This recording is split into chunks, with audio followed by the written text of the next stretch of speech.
Estamos de volta com mais um informativo Eleições 2016 aqui pelo Canal 9 e você também poderá assistir pelo facebook.com/TV Cidade Canal 9. O nosso convidado você já conhece, é o Dr. Maurício Mendes, especialista em Direito Eleitoral.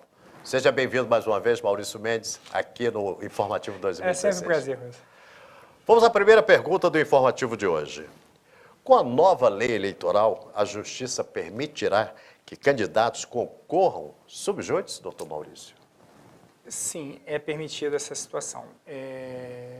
Houve várias alterações na lei eleitoral, mas essa não foi uma situação que foi modificada. O candidato que tiver sub judice, ele tem direito, enquanto não houver a definição, de praticar todos os atos de campanha, inclusive direito ao tempo na propaganda eleitoral gratuita, em rádio e TV, e tem direito também de ter o nome dele colocado na urna, né? Essa situação deriva de um princípio constitucional que é o princípio da presunção de inocência ou de não culpabilidade, né? Até que haja uma decisão definitiva, o candidato sob júdice ele tem direito a todos os atos de campanha.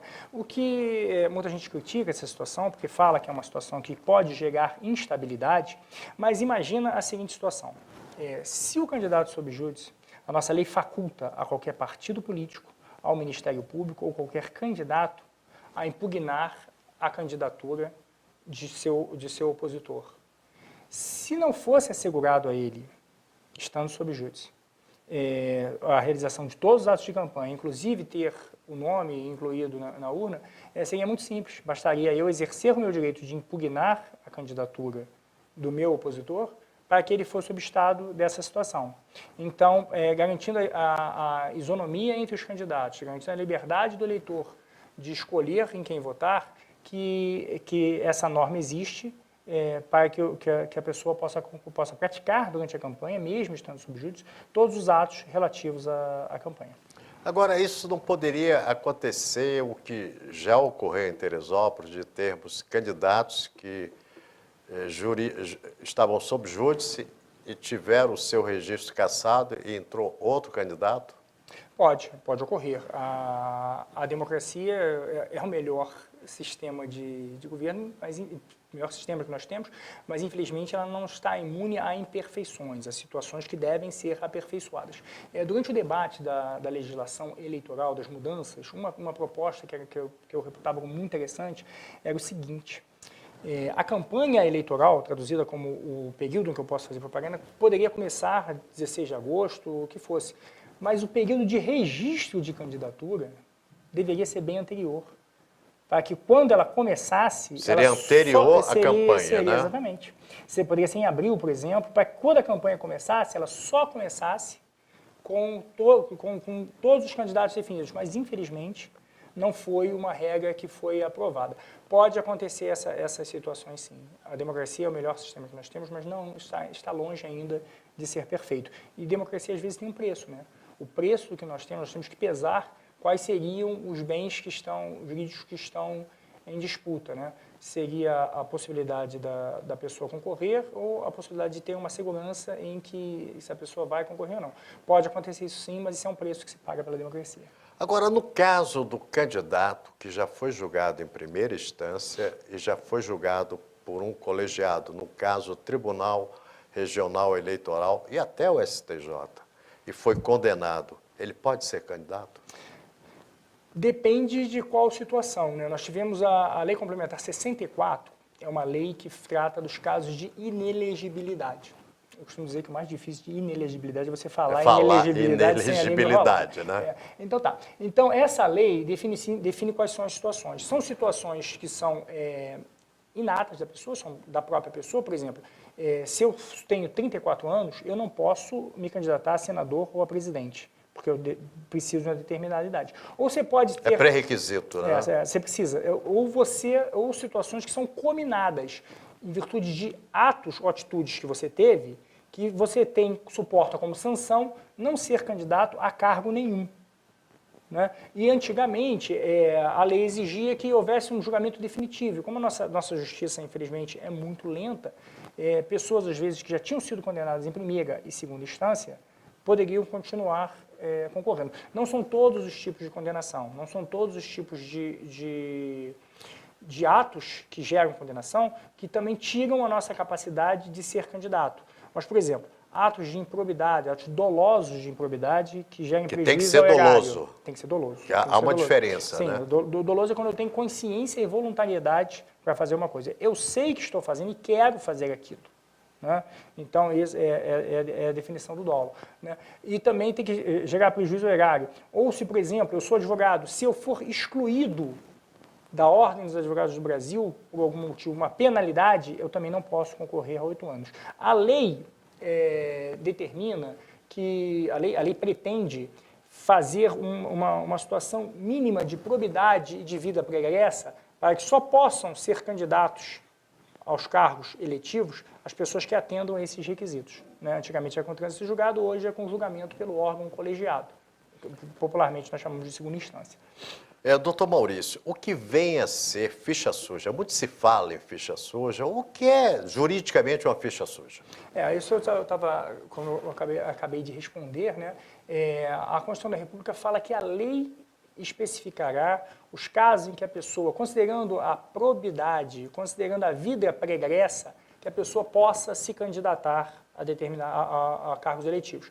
Então, hoje a lei que nós temos, a Lei Complementar 64 de 90, a lei elenca uma série de hipóteses onde, se a pessoa incorrer naquelas hipóteses, presume que ela não tem a reputação ilibada exigida para entrar na vida pública, para se candidatar. Eu citei casos de improbidade, citei o caso das pessoas excluídas pelos seus conselhos de classe, mas existem outros. Existem as condenações criminais também, por exemplo, mas não é qualquer crime.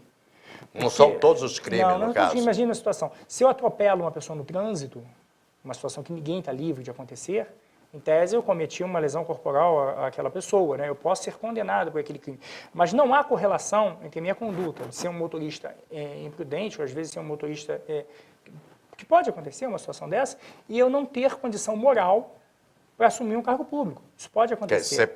Ser condenado por roubo, né? Você tem que ser condenado por uma série de crimes. Crimes contra a administração pública, sempre crimes dolosos, né? Crimes contra a administração pública, crimes contra o patrimônio, uma série de crimes que estão elencados, né, na lei de ficha limpa, né, que é na Lei Complementar 64. E ficha suja, o pessoal fala, seria aquela pessoa que teria cometido alguma daquelas condutas e já teria condenação em segunda instância. Deixa eu só explicar por que a condenação em segunda instância. É pelo seguinte, pelo nosso sistema, nós temos sempre o direito ao chamado duplo grau de jurisdição. Nós temos direito que uma decisão seja revista por uma outra instância. Só que quando eu sou condenado em primeira instância, quando eu sou condenado em Teresópolis, eu posso fazer um recurso, chamado recurso de apelação, onde esse recurso de apelação eu discuto o fato, se o fato existiu ou não, se a prova foi valorada de forma certa ou não, e se o direito aplicado é o direito correto ou não.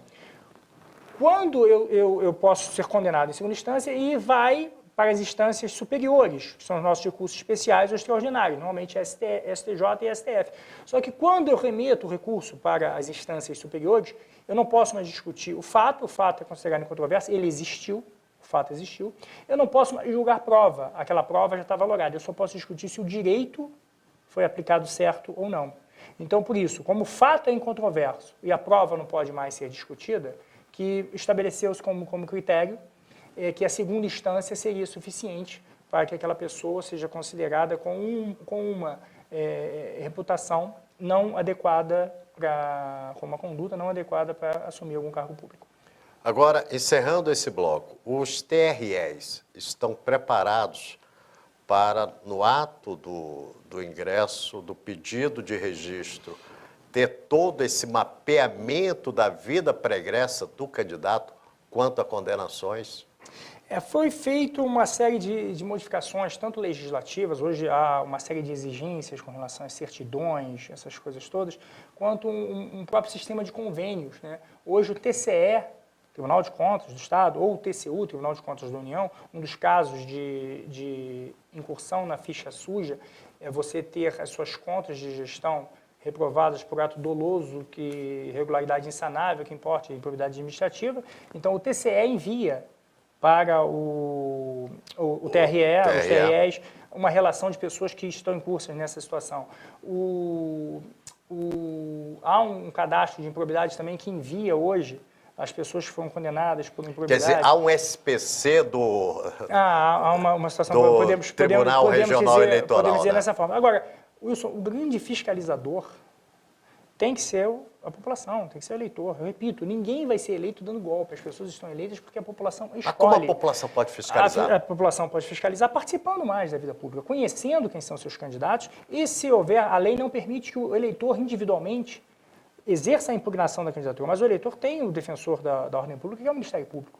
Então, ele pode fazer esse tipo de controle. E o controle maior que o eleitor pode fazer é na hora de votar. Né? Eu já falei na outra vez que eu estive aqui, fazer aquela pergunta, que tipo de cidade, que tipo de estado, que tipo de país que eu quero para mim?